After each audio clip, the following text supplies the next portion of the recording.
Let's talk about the 9 noble virtues. Today we're talking about fidelity specifically. What does it mean to have or practice the virtue of fidelity? You can think of fidelity in a similar vein to the word loyalty.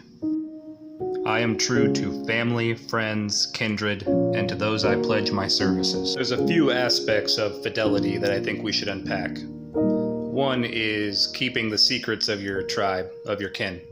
I say that loose lips for quick reward will always have dire consequences down the road. You may not foresee these consequences or the extent of the damage that will be incurred, but it's there and it will come down the pipeline. So if someone tells you something in confidence, you do not betray their trust.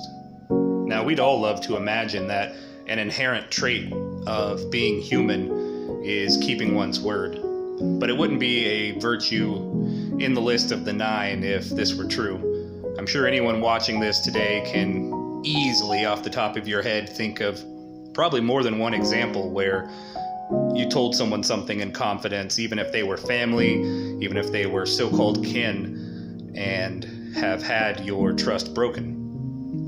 So that's one aspect of fidelity, is keeping one's word, keeping secrets for the people who ask you to do so, especially when they are given in good faith and you have absolutely no justifiable reason to break those bonds. And pledge your services or your word to just anyone that you meet.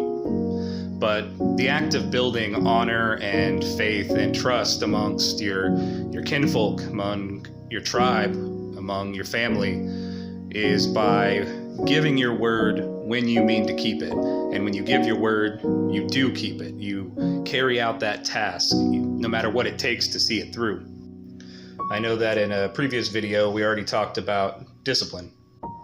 And oftentimes it will take discipline and courage, another of the 9 noble virtues, to keep your word. But doing so, keeping those secrets, keeping those bonds of service that you've committed to, that is having fidelity, and that's what it means to follow this virtue.